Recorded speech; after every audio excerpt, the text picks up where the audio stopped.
My boyfriend snapped and demanded I be more feminine. He had no idea how far I could take it. Jaden constantly accused me of acting like a man because I wore jeans and didn't always have nail polish on. He'd compare me to his ex who wore heels everywhere and never raised her voice above a whisper. When I got promoted at work, he sulked for weeks saying I only got it because I acted like a dude. After I fixed our sink myself, he exploded. "You need to start acting like an actual woman," he said. "Be feminine for once instead of stomping around like a dyke." How am I supposed to screw someone who's basically a guy? I set down my wrench and smiled sweetly. "You want feminine? I can do that."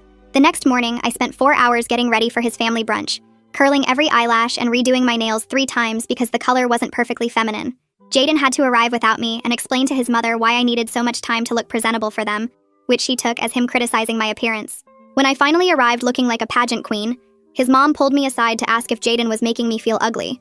I started speaking in a soft baby voice and acting terrified of everything masculine, which meant Jaden had to handle all the scary stuff like talking to mechanics, dealing with our landlord, and even ordering pizza because phone calls were too aggressive for delicate women. When his friends came over to watch the game, I served them snacks while trembling and flinching whenever they raised their voices about plays, making everyone uncomfortable and asking Jaden why his girlfriend seemed so scared of men. His best friend stopped inviting him anywhere because he said watching me act terrified was too disturbing. At his company barbecue, I wore heels so high I needed Jaden's arm constantly, clinging to him and gasping whenever a man came near because strange men were intimidating. His female coworkers watched him basically holding me up all day and started whispering about what kind of relationship we had. When his boss tried to shake my hand, I hid behind Jaden and whispered that touching strange men wasn't appropriate, making his boss think Jaden had trained me to fear other men. HR actually pulled Jaden aside later to ask if they needed to be concerned about his home situation. I refused to drive anymore because operating heavy machinery wasn't feminine, so Jaden had to drive me everywhere, including my job, my friends' houses, and the gym at 5 a.m. before his own workout. He was constantly exhausted from being my chauffeur, missing his own plans to pick me up, while his friends mocked him for dating someone who couldn't even drive herself around like an adult.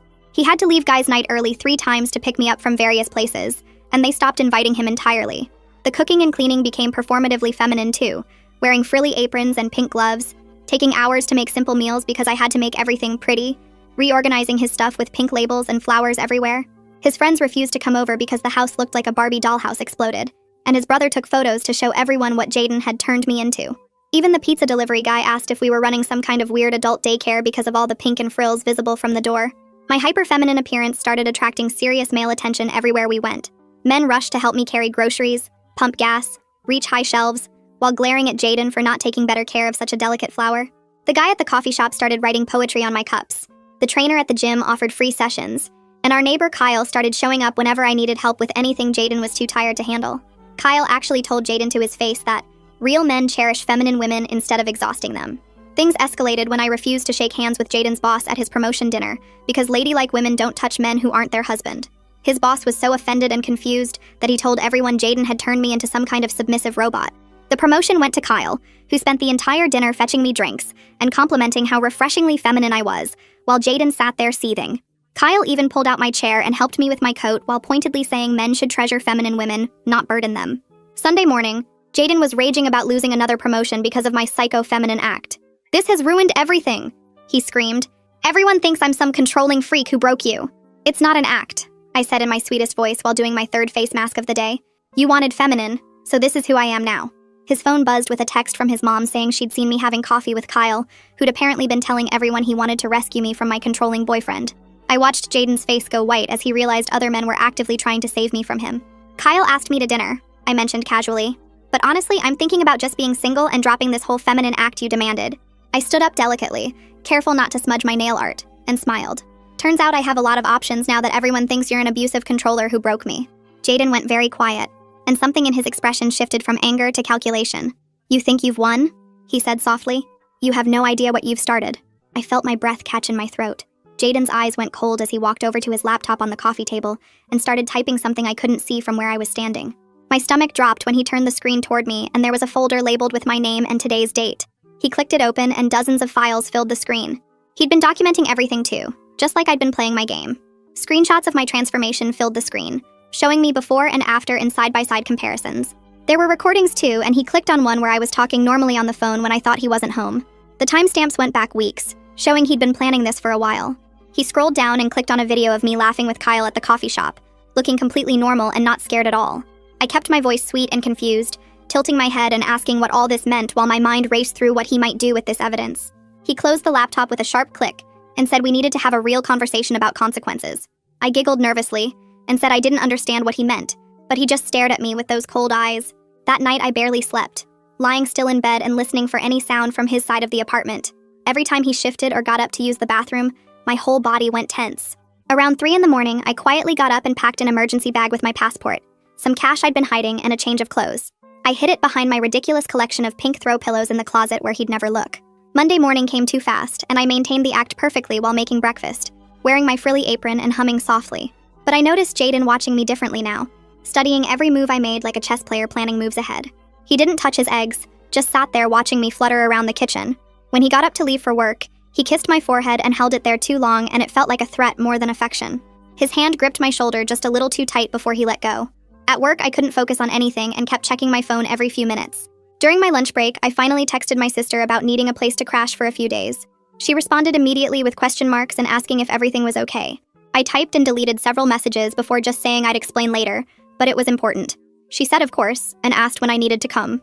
That evening, I was washing dishes when the doorbell rang and Kyle was standing there with flowers.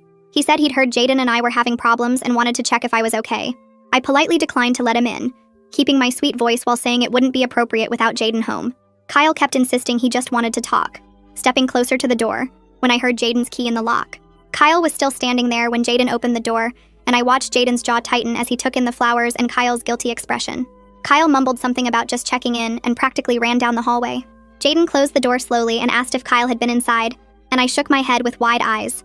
The tension at dinner was suffocating as Jaden asked pointed questions about my day, wanting to know everyone I'd talked to and everywhere I'd gone. I stuck to my sweet persona, giggling about girl stuff at work, and how I'd spent lunch looking at nail art online.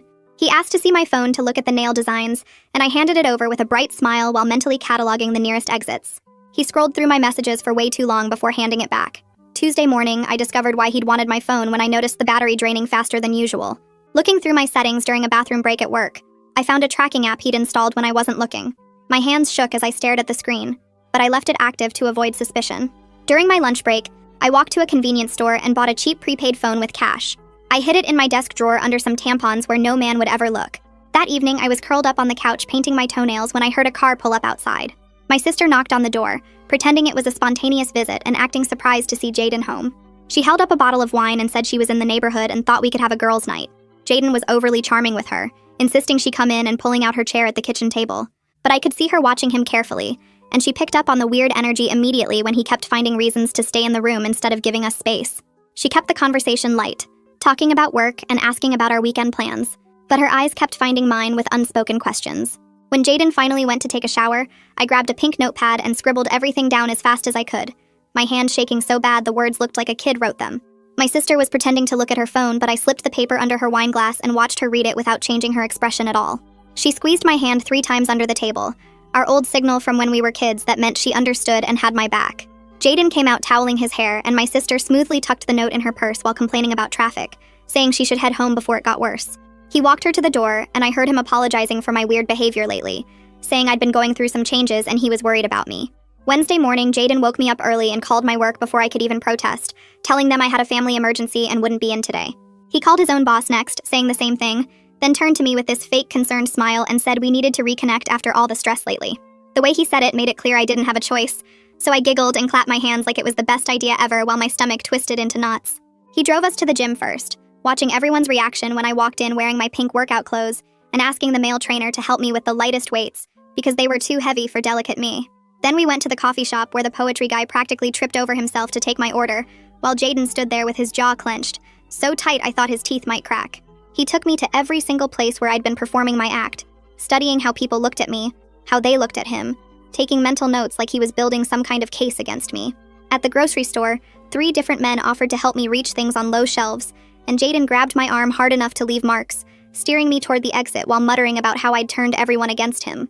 That night after dinner, he pulled out his laptop and showed me printouts of apartments in 3 different states, all small towns hours from any city, talking about how we needed a fresh start away from all these toxic people. My blood went cold looking at those listings in the middle of nowhere, places where nobody would know me, where I'd have no job and no friends and no way to leave. I kept smiling and nodding while he talked about how peaceful it would be, just the 2 of us without all these distractions, but inside I was screaming because I recognized this for what it was. Thursday morning, I waited until I heard his car pull away for work. then grabbed the prepaid phone from my desk drawer and called my sister, dropping the baby voice completely for the first time in weeks. She picked up immediately, and I told her everything about the apartment listings and the tracking app, and how scared I was getting, and we made a plan for me to pack a bag and leave during his monthly poker game on Saturday. I was just putting the phone back when I heard the front door open and my heart stopped, because Jaden was supposed to be at work for another 8 hours.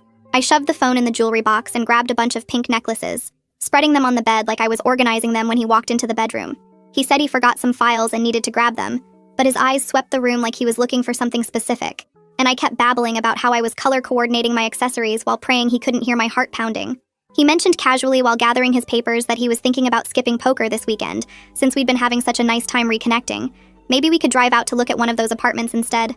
I giggled and said that sounded wonderful, while inside everything collapsed because Saturday was my only chance to get out safely, and now he was taking that away too. Friday morning his phone rang while he was in the shower, and I saw it was his mother calling, so I answered in my sweetest voice, and she immediately asked if I was okay.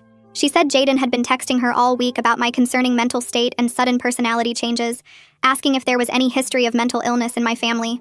I realized with a sick feeling that he was laying groundwork, creating a paper trail that would make anything I said sound like I was having some kind of breakdown.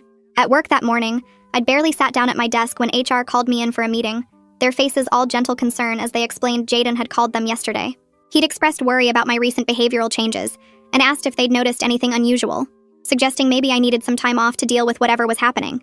They asked careful questions about whether I felt safe at home and if I needed any resources, clearly trying to figure out if I was abused or having a mental health crisis. I had to sit there in my pink dress maintaining my sweet act while navigating their questions, knowing that dropping it now would only confirm Jaden's story that I was unstable. During my lunch break, I locked myself in the bathroom stall and texted my sister from the prepaid phone that things were getting worse, and I needed to leave immediately. She texted back that she'd be there tomorrow with her boyfriend and his brother as backup, and they'd get me out no matter what Jaden tried to pull. That evening after dinner, Jaden pulled out his phone and started scrolling through his social media while I cleared the table in my frilly apron. He looked up at me with that same calculating expression from earlier and said we should deactivate our accounts to focus on our relationship. My stomach twisted, but I kept my sweet smile frozen in place and nodded like it was the best idea ever. He watched me delete the apps from my phone right there at the kitchen table, his eyes never leaving my hands. I went to bed early claiming I needed extra beauty sleep, but really I just laid there staring at the ceiling and counting down the hours until Saturday. The next morning, I woke up to find my laptop open on the kitchen counter with all my social media accounts showing error messages. Jaden was already awake making coffee and mentioned casually that he'd helped me finish deactivating everything since I'd seemed so tired last night. He'd also changed all the passwords to our streaming services for security reasons and would give me the new ones later. My phone buzzed with a text, and Jaden grabbed it before I could reach it. His face darkened for a second before he forced a smile and handed it to me.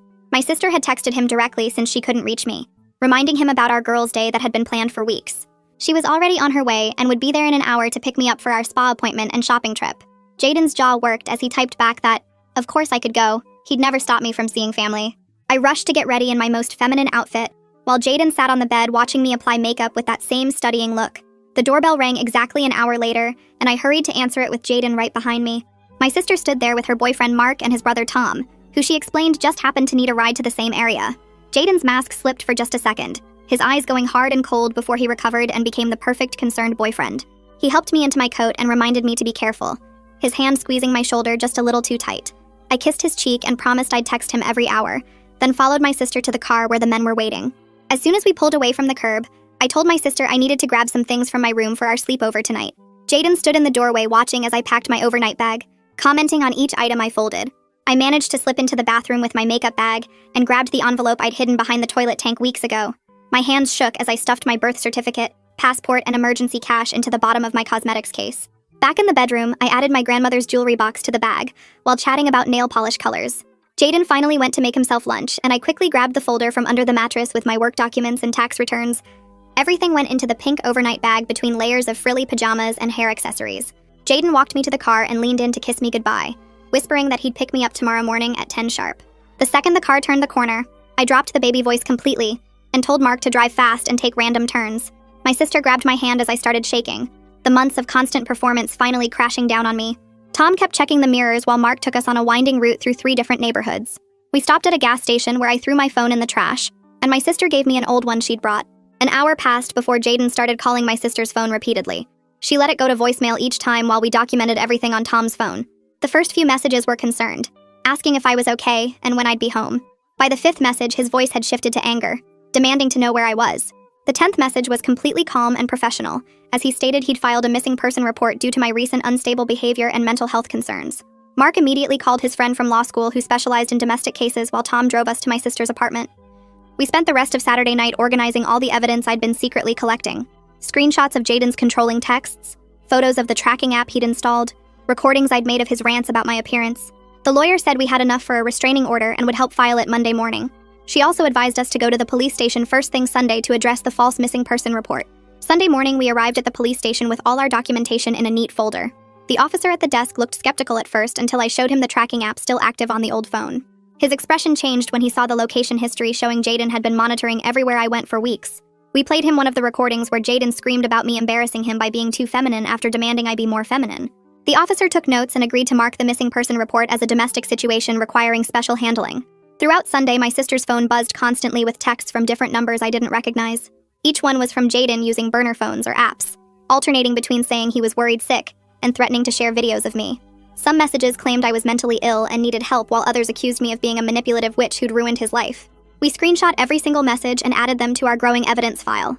The lawyer texted that she'd already started preparing the restraining order paperwork for tomorrow's filing. Monday morning came too fast, and I barely slept, checking my phone every few minutes even though I knew Jaden couldn't reach me on the new number. My sister drove me to the lawyer's office downtown, a small building squeezed between a dry cleaner and a sandwich shop. The lawyer was younger than I expected, maybe early 30s, with folders already spread across her desk when we walked in. She reviewed everything we'd brought, nodding at the tracking app screenshots and frowning at the messages from the burner phones. She explained that we had solid grounds for a restraining order based on the tracking alone, but the escalating messages made it even stronger. The whole meeting took 2 hours, going through every detail of Jaden's behavior over the past few weeks, and she kept taking notes on her yellow legal pad. She said she'd file the emergency order today, and we'd probably have a hearing by Wednesday. On the drive back to my sister's place, my old phone started buzzing in my purse where I'd left it turned on to keep collecting evidence. Kyle had somehow found out I'd left Jaden, probably from social media or mutual friends, and the texts started coming fast. First, he offered to help me move my stuff. Then he wanted to take me to dinner to make sure I was okay. Then he said he had a spare room if I needed somewhere to stay. Each message got pushier than the last, and by the 10th one, he was saying Jaden never deserved me, and he'd been waiting for this chance. I showed my sister the messages, and she grabbed the phone, reading them with her mouth dropping open. I realized I'd basically traded one problem for another, creating this whole mess with my stupid revenge plan. The lawyer called that afternoon saying she'd filed for the emergency restraining order and included all our evidence about the tracking and threats. The hearing was set for Wednesday morning at 9, and she'd already sent notice to Jaden's last known address. She warned me to stay alert because people sometimes react badly when they get served with these papers. Tuesday, I had to go back to work, and my sister insisted on driving me even though it meant she'd be late for her own job. I walked into the building feeling like everyone was staring at me, even though they couldn't possibly know what was happening. Around lunch, the security desk called my extension, saying my boyfriend was in the lobby worried about me. My stomach dropped and I asked them not to let him up, explaining there was a restraining order being processed. The security guard's voice changed immediately, getting more serious, and he said they'd handle it. 20 minutes later, he called back saying Jaden had told them I was mentally ill, and he was concerned for my safety, but they'd asked him to leave the property. I gave them the case number for the restraining order filing, and they said they'd add it to their incident report. HR called me an hour later, asking me to come to their office immediately. The head of HR and my direct manager were both there, looking concerned and confused. They said Jaden had called them yesterday claiming I was having a mental breakdown and might be dangerous to myself or coworkers. I took a deep breath and told them everything, starting with Jaden's demands that I be more feminine, then my whole revenge plan with the pink stuff and baby voice, and finally his tracking and threats. They sat there stunned as I showed them the screenshots and explained about the restraining order. My manager actually laughed when I described making Jaden explain to his mom why I needed 4 hours to get ready, but the HR director looked horrified at the whole situation. They assured me the company would support me completely, and offered to have security escort me to my car for the next few weeks. They also banned Jaden from the property immediately, and said they'd alert the front desk with his photo. That evening, my sister and I searched online for studio apartments, finding one across town that was available immediately. It was tiny, just one room with a kitchenette and a bathroom, but the building had good locks and security cameras in the hallways. The landlord could meet us tomorrow after the court hearing to show us the place. We filled out the application online, and my sister offered to co-sign since my credit was tangled up with Jaden's on our old apartment. Wednesday morning arrived, and I put on my most normal, professional outfit for court. No pink anywhere. The courthouse was busier than I expected, with people lined up at metal detectors and lawyers rushing around with rolling briefcases. We found the right courtroom and sat in the back row until our case was called. Jaden showed up in a suit, looking calm and put together, with papers of his own. When we got before the judge, Jaden tried to paint me as unstable, showing photos of our pink apartment and claiming I'd been acting erratically for months. The judge barely looked at his evidence before turning to our side. My lawyer presented the tracking app evidence first, showing how Jaden had been monitoring my location for weeks without my knowledge. Then she showed the threatening messages from multiple phone numbers, highlighting the pattern of escalation.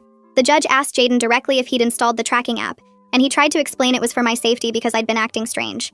The judge cut him off and asked a simple yes or no question about the tracking, and Jaden had to admit yes. The temporary restraining order was granted on the spot, effective immediately, and Jaden was ordered to stay 500 feet away from me, my home, and my workplace. The judge also ordered him to surrender any keys to my apartment to the bailiff right there in court. Jaden pulled his key ring out slowly, taking off 2 keys and handing them to the bailiff with no expression on his face at all. The judge warned him that violating the order would result in immediate arrest and set another hearing for a permanent order in 2 weeks. Thursday morning, my sister's boyfriend borrowed a truck from his work, and we started moving my stuff from the old apartment to the new studio. We worked fast and quiet, just grabbing essentials like clothes, documents, and my laptop, leaving all the pink decorations and furniture behind. Every car that passed made me jumpy, checking to make sure it wasn't Jaden, even though I knew he couldn't legally come near me. We were carrying boxes down to the truck when Kyle appeared at the end of the hallway, smiling like he'd won something. He rushed over saying he'd heard about the restraining order and wanted to help me move, reaching for a box in my hands. I stepped back and said no thanks. We had it handled, but he kept insisting he could help, that I needed a strong man to protect me now. My sister's boyfriend stepped between us and told Kyle to back off, that I'd said no, and that meant no. Kyle got angry, saying he was just trying to be nice, and that I'd clearly appreciated male attention before based on how I'd been dressing. My sister's boyfriend took another step forward and told him to leave now or he'd call the police. Kyle finally left, muttering about ungrateful women, and we finished loading the truck as fast as possible. My sister's boyfriend drove us straight to the new studio, while I kept checking the mirrors for anyone following us. The place was smaller than what I was used to, but it had 2 deadbolts and a chain lock that made me feel safer. We carried the boxes up 3 flights of stairs, and I arranged my clothes in the tiny closet while my sister checked all the windows to make sure they locked properly. That night, I barely slept, jumping at every sound in the hallway and checking the locks 4 times before finally passing out around dawn. Friday morning, I went to work with copies of the restraining order paperwork and sat in HR's office while they made calls to security about adding both Jaden and Kyle to the banned list. The security guard at the front desk took their photos from social media and printed them out to post at all entrances. My boss let me park in the executive garage with better lighting and cameras after I explained the situation. The weekend dragged by with me basically hiding in the studio while my sister stayed over to keep me company. We ordered Chinese food instead of going out and watched old movies while I obsessively checked that the blinds were completely closed. Every time someone walked past the door, I froze until their footsteps faded away. My sister made a grocery run for me because I was too scared to leave, bringing back enough food for a week and new batteries for the smoke detector that kept beeping. Monday morning, my sister called me at work saying Jaden's mother had contacted her through Facebook. She read me the messages where his mom said Jaden was devastated and had started therapy to work on his issues. The woman never directly asked me to drop the order, but kept mentioning how this was ruining her son's life and how he'd never meant any real harm. My sister blocked her after sending back a short message saying all communication needed to go through lawyers. I made an appointment with a therapist that my company's employee assistance program recommended. Walking into her office that Thursday, I sat on her couch and started talking about the whole stupid game I'd played. Halfway through explaining the pink decorations and baby voice, I started crying so hard I couldn't breathe. She handed me tissues and waited while I admitted how scared I was now, how the game had gone way too far and I didn't know how to feel safe anymore. The therapist listened to everything without judgment, then helped me understand that my elaborate revenge might have been over the top, but Jaden's response showed who he really was underneath. She pointed out that tracking apps and threats weren't normal reactions to relationship problems. We spent the rest of the session making a safety plan with specific steps for different scenarios. 3 weeks crawled by without any incidents, though I still checked my locks multiple times every night and took different routes to work each day. I started sleeping a little better, only waking up twice a night instead of every hour. The therapist taught me breathing exercises that helped when I felt panic rising in my chest. HR called me into a meeting where they told me Jaden's boss had reached out to them about putting Jaden on administrative leave. Apparently, 2 other women from his department had come forward with complaints about inappropriate behavior after hearing about my situation. The company was conducting a full investigation that would probably take several weeks. A month after the separation, HR informed me that Jaden had been terminated from his position. Kyle had gotten the promotion permanently, though I'd already blocked him on everything after he kept trying to send me flowers and showing up at the coffee shop where he knew I used to go. My sister came over that weekend with paint samples and we started planning how to redecorate the studio in my actual style. We packed up all the pink stuff I'd bought for the act, laughing about maybe having a bonfire but deciding to donate it to a community theater group instead. They were thrilled to get 3 boxes of frilly aprons, pink accessories, and costume jewelry for their upcoming production. The studio started feeling more like home with my regular clothes back in the closet, and my comfortable furniture arranged how I liked it. 2 months after leaving Jaden, I could finally sleep through most nights without waking up in a panic. The therapist said I was making good progress processing both the relationship and my own role in how things escalated. We worked through my guilt about the manipulation, while also validating my fear about Jaden's response. She helped me see patterns I'd missed before, like how he'd always found ways to make me feel small, even before I started the feminine act. I learned to recognize the difference between normal relationship conflicts and controlling behavior that could turn dangerous. My lawyer called 3 weeks later with news that made me drop my coffee mug. Jaden had packed up and moved back to his parents' house in another state, according to the court filing. The judge made the restraining order permanent since he didn't show up to contest it. I spent the rest of that day walking around my studio, touching all my normal clothes and regular furniture, finally feeling like the air was mine to breathe again. Work got easier after that, and I stopped looking over my shoulder in the parking lot. My boss pulled me into her office 6 months later with a promotion offer based on my actual performance numbers. HR mentioned during the paperwork that they'd created new harassment policies because of what happened with my case. The raise meant I could afford a bigger place, but I liked my little studio with its good locks and security cameras. Dating felt impossible at first, but my therapist kept reminding me that not every guy was Jaden. I met someone at my sister's birthday party 8 months after everything ended. He laughed when I told him the pink story over coffee, but understood why I'd felt cornered enough to do it. We took things slow, and he never once complained about my jeans or work schedule. My sister started calling herself my bodyguard whenever we went out together. Her boyfriend proposed to her at Christmas, getting down on one knee right in my living room where we were decorating my first real tree since the breakup. She asked me to be maid of honor while we were both crying and hugging. I helped her pick a dress that wasn't pink, and we laughed about that for 20 minutes straight. A full year after leaving Jaden, I was buying groceries when someone called my name. Jaden's old best friend stood there with a basket of vegetables, looking uncomfortable but determined to talk. He apologized for not seeing what was happening sooner, and mentioned Jaden was still in therapy working through his control issues. I thanked him for the information, but kept the conversation short, paid for my stuff, and left without looking back. My therapist high-fived me at our next session for handling it so well. She said my progress was remarkable, that I'd learned to set real boundaries without needing elaborate revenge plots. We worked through exercises where I practiced saying no without guilt or fear of someone's reaction. The new apartment I moved into after my promotion felt like home immediately. I hung up my tools on a pegboard in the kitchen and fixed the loose cabinet door myself the first week. Friends came over for game nights, and nobody commented on my lack of nail polish or choice of sneakers. My sister brought her fiancé over for dinner every Sunday, and we'd cook together while talking about wedding plans. The apartment had 2 bedrooms, so I turned one into an office where I could work on projects for my new position. I bought furniture I actually liked, sturdy wood pieces that didn't need pink throw pillows to hide them. Sometimes I'd catch myself checking locks twice or tensing when a man raised his voice, but those moments got rarer.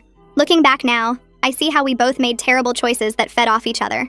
I pushed too hard with my revenge, and he showed his true controlling nature when challenged. The whole thing could have gone much worse if I hadn't gotten out when I did. My therapist helped me understand that his need to control me was always there, just hidden under normal relationship stuff until I pushed back. I'm grateful my sister and her boyfriend were there to help me escape safely. These days I wear whatever feels comfortable, fix things when they break, and speak in my normal voice. I can order pizza without performing femininity and shake hands with whoever I want. The promotion at work led to managing my own team, and nobody questions whether I deserve it. Kyle tried reaching out a few times through social media, but I blocked him everywhere after he wouldn't stop sending flowers to my office. My life feels normal and quiet in the best way now. I go to the gym at whatever time works for my schedule, not when someone else decides to drive me. The coffee shop guy still writes on my cup sometimes, but now it's just my name with a smiley face. I'm finally just myself again, and that's enough. That's the whole story wrapped up. If even one piece of it gave you something to think about, then it was worth sharing. Subscribe and you'll always have the next tip waiting.